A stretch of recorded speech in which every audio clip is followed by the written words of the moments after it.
Hey everyone, ready to dive into some ideas that might just make you question everything you thought you knew. Ooh, sounds intriguing.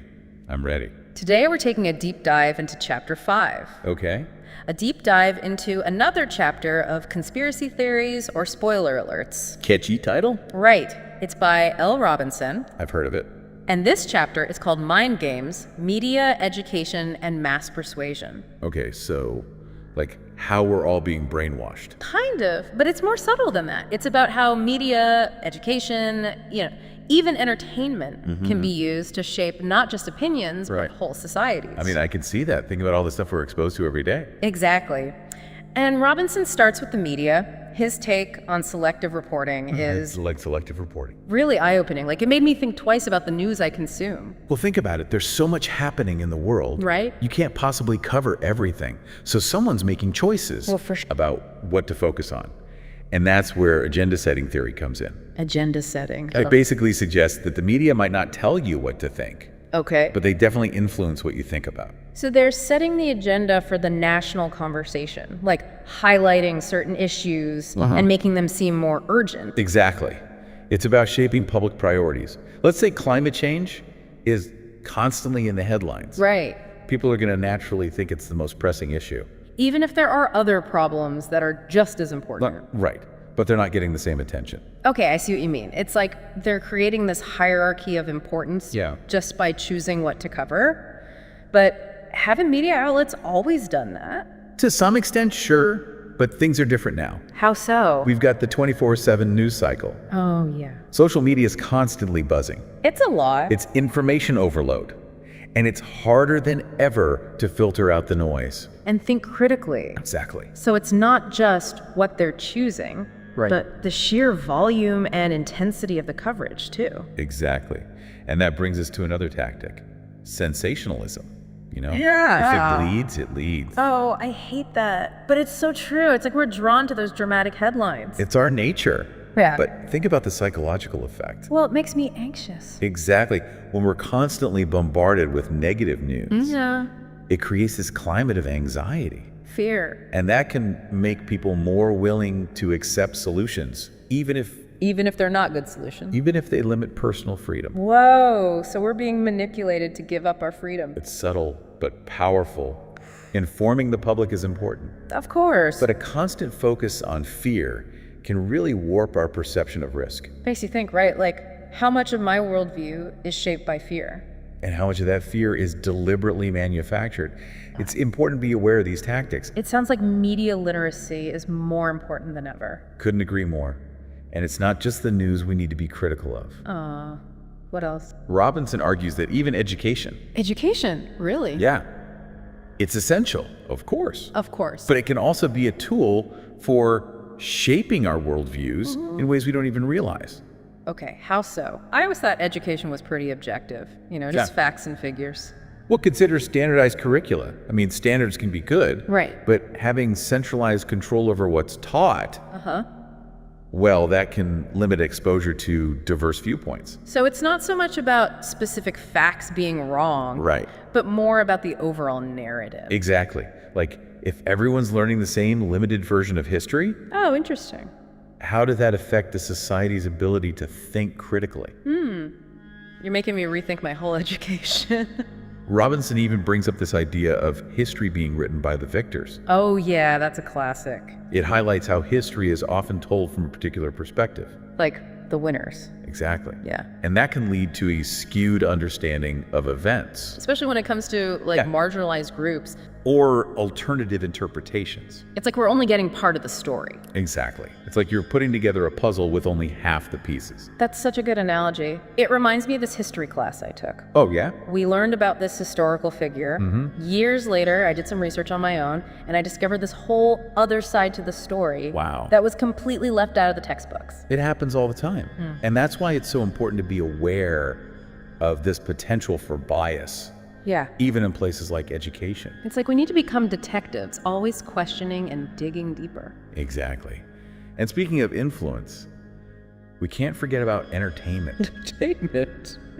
But that's just for fun, right? Pure escapism. Well, Robinson argues that it can be a powerful force in shaping our values and beliefs. Really? I'm intrigued. Think about the stories we consume. Okay. What are they saying about relationships, success, even political ideals? I never thought about it that way. These narratives can subtly reinforce certain perspectives and even influence our behavior. That's true. I've definitely been influenced by characters in movies and shows, and Robertson also talks about this cult of celebrity Oh yeah, and how celebrities have so much power to shape public opinion. they really do.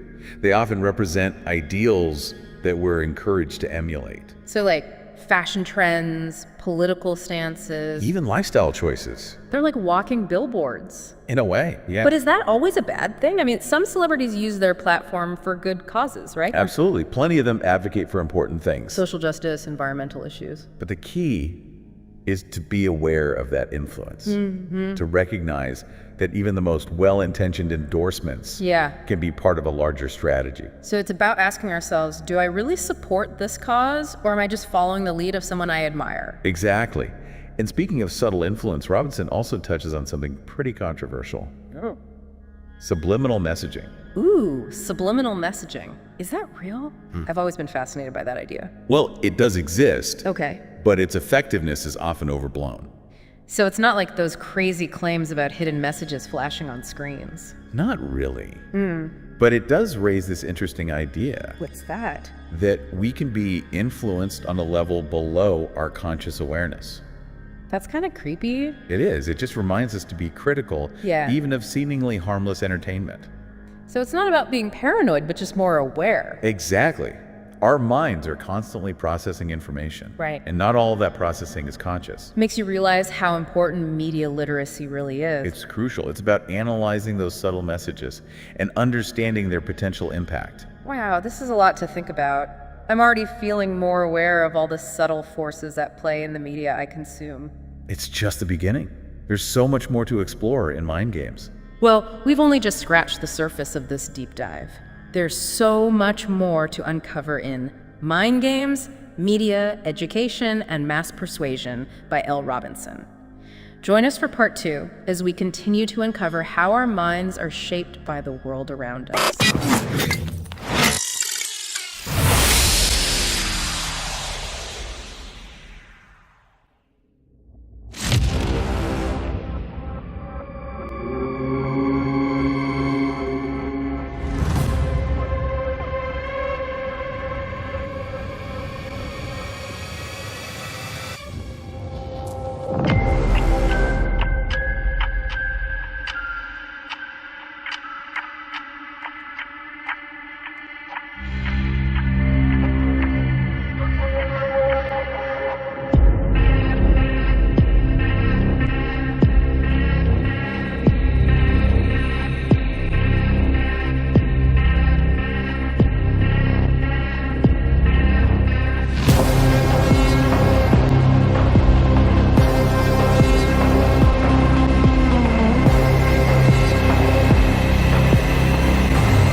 Unlock the secrets and decide for yourself. Dive into the conspiracy theories or spoiler alert series now with all 4 groundbreaking books available. Explore the untold stories, hidden truths, and shocking revelations. Get your copies today and join the movement. All this talk about manipulation and, subtle influences, it really makes me think about something we haven't really touched on yet. What's that? Self-censorship. Oh, interesting. I feel like we've all experienced that at some point, right? Yeah. Like holding back from saying something Right. because you're worried about how people will react. Exactly. It makes sense. We're social creatures, right? Yeah. We want to be accepted. Avoid conflict. But here's the thing. When that self-censorship becomes widespread, it can actually stifle open dialogue Yeah, that makes sense. and create an environment where certain ideas just become taboo, Even if they're valid ideas. even if they're perfectly valid. Wow. So instead of having like a genuine exchange of ideas, Right. we end up with this kind of intellectual conformity. Exactly. And Robinson argues that education can actually play a role in reinforcing this self-censorship. Education. Yeah. It's not just about the content that's taught. It's also about the unspoken rules, the social norms that we learn from a young age. Oh, that's interesting. Like respecting authority, following the rules. Exactly. But where's the line between healthy respect for authority Right. and just blind obedience? Ooh, that's a good question. Yeah, it is. When we blindly follow authority without questioning, well, that's when we become susceptible to manipulation. And history is full of examples of like authority figures abusing their power. Right. So it's like that saying, those who cannot remember the past are condemned to repeat it. Exactly.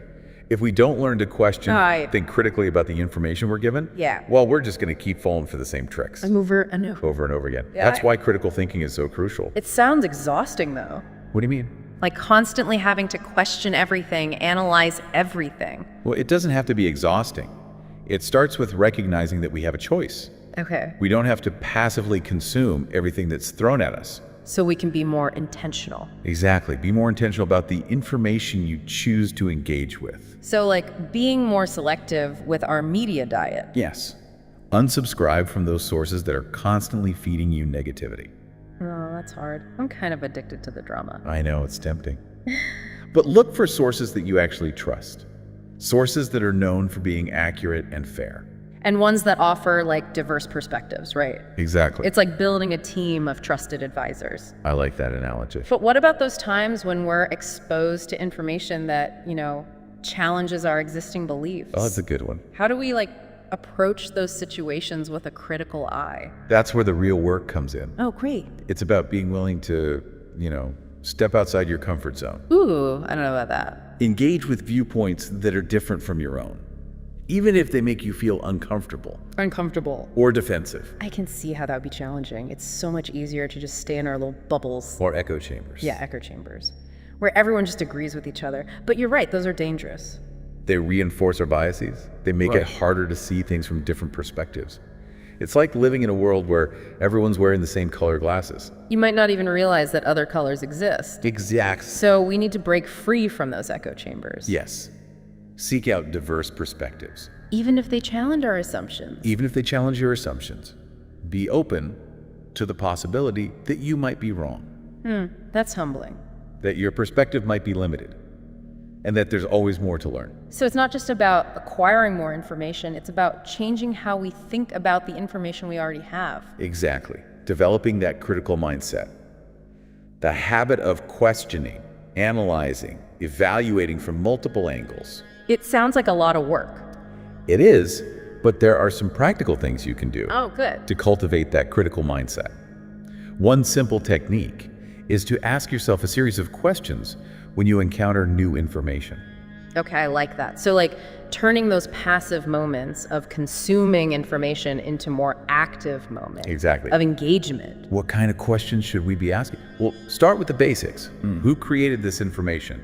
What's their background? Okay, so we're basically doing a background check on the sword. Yeah, exactly. And then look at the content itself. What claims are being made? What evidence is there to support those claims? Okay. Are there any logical fallacies being used?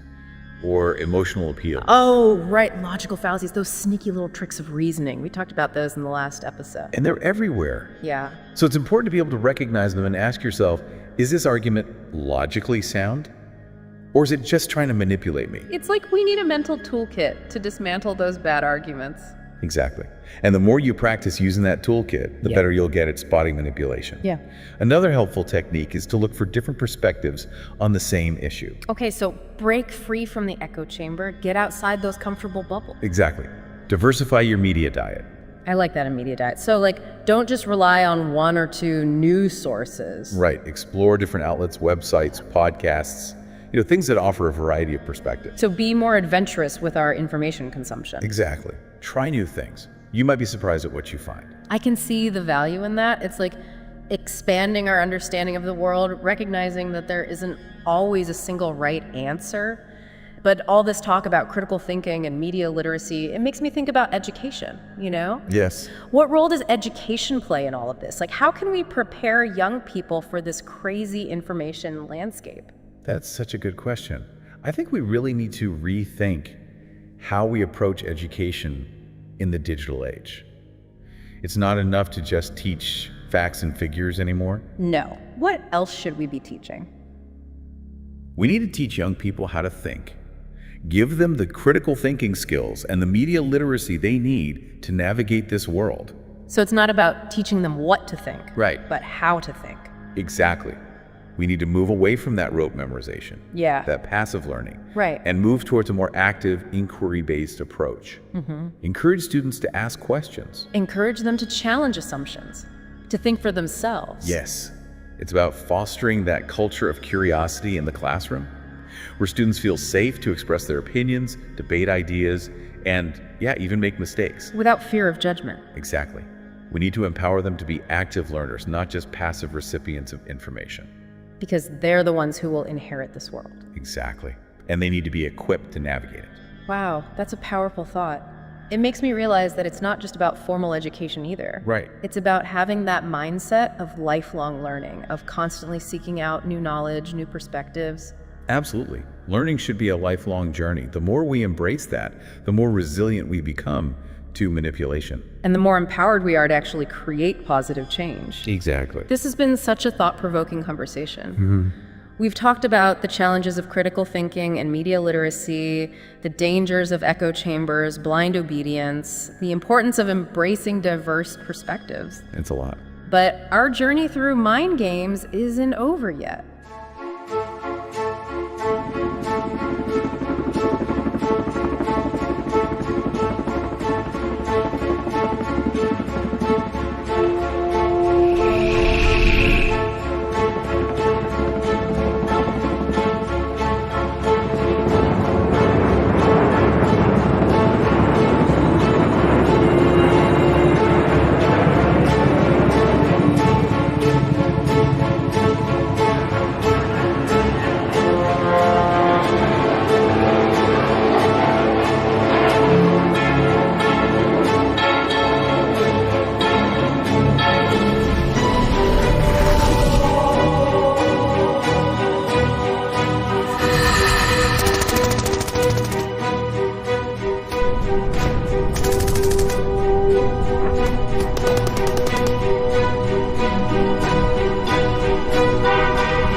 Okay, welcome back for the final part of our deep dive Yeah, part 3. into mind games. We've covered a lot You have? about how media shapes us and, how to think critically about education. It's a lot to think about. But now I'm really curious about the how-to part. Yeah. How do we actually resist manipulation? Right. How do we become those savvy critical thinkers? Well, the good news is, I think by understanding the tactics, we're already more prepared to see them, Right, it's like knowing the rules of the game before you start playing. Exactly. But what are some everyday things that we can do to really strengthen our defenses? I think one of the simplest things, but most powerful, is just be mindful of your sources. Sources, okay. It's easy to just get swept up in a headline. Right, or a retweet or something. But just pause for a second. Ask yourself, who's behind this? Really think about it. What's their track record? Are they known for accuracy? Or do they just like to stir up drama? So it's like doing a background check on the information. Yeah, before you let it in. Before I let it in, okay. Imagine you're buying a used car, right? Okay. You wouldn't just hand over money without, Checking the history. leaving it the history report. Yeah. Information deserves the same scrutiny. That's true. And So look for bias, see if other sources are reporting the same thing, multiple sources. and really be active about it. Right. Not just passively consuming everything. Exactly. Yeah. Choose your adventure. Right. I like that, like those books we had as kids. But doesn't all this get kind of overwhelming? It can. That's why being selective is so important.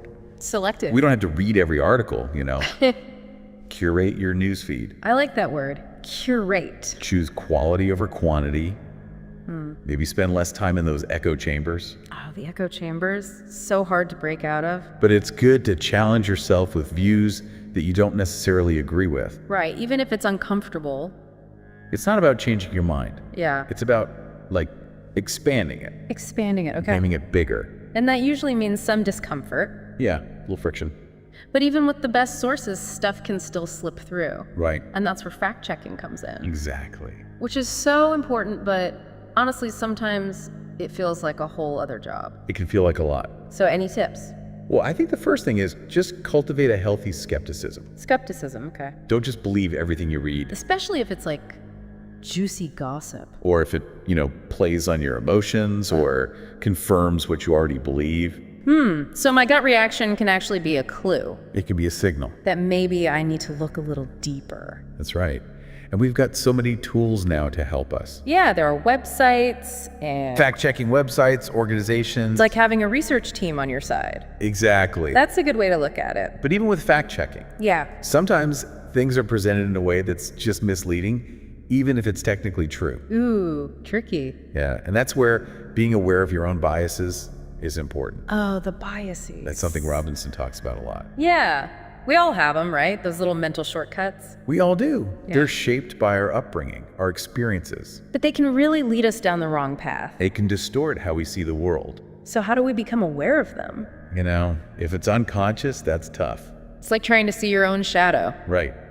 But one way is to pay attention to your emotional reactions. Okay. Like if you get angry or defensive about some information, Oh, I do that. that might mean your biases are kicking in. So it's actually a good sign. It's a signal.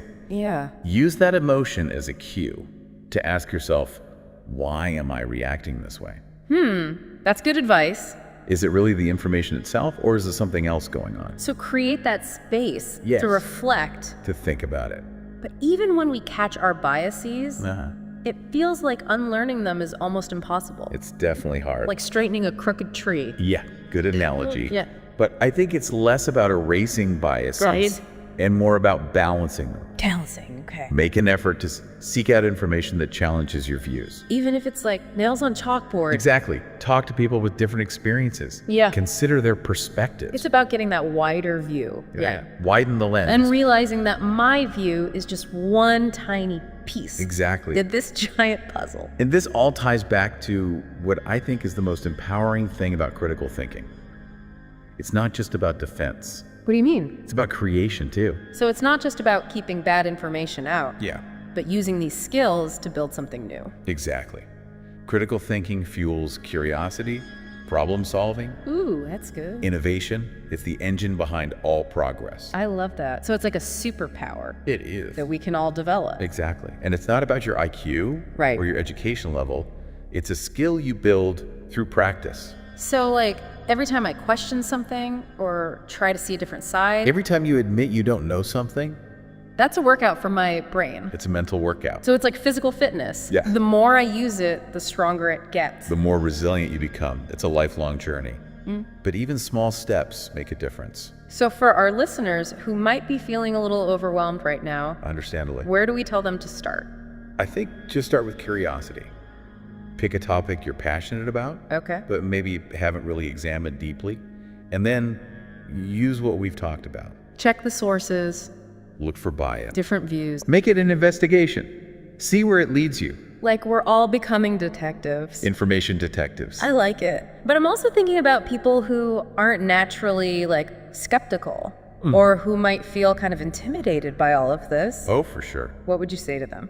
I would say be patient with yourself. It's a journey, not a race. That's good. Celebrate the small wins. Maybe find a learning buddy, someone to discuss things with. Okay, and don't forget to have fun. Yes, approach it with a sense of humor, and it'll be much less daunting. We've covered so much ground in this deep dive. I feel like I have a whole new set of tools And perspective. to navigate this world of information. That's great to hear. And while we've focused on resisting manipulation, remember that critical thinking is also about hope. Ooh, I like that. It's about building a better future. So well said. We're not just defending, Right. We're creating something better. Exactly. But before we wrap up, one final thought from Robinson's book.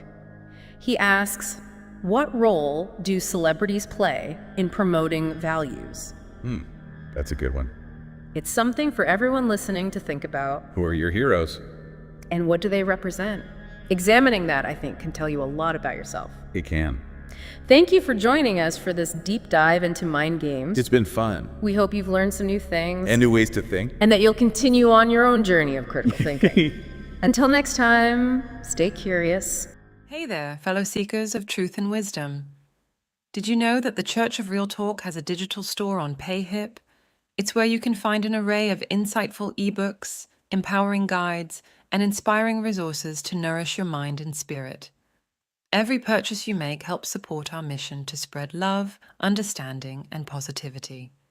So why not take a moment to browse our collection? Your support means the world to us and enables us to continue growing and serving our community of chosen ones. Visit payhip.com/Church of Real Talk today and join us on this incredible journey of spiritual growth and enlightenment. Thank you for your support.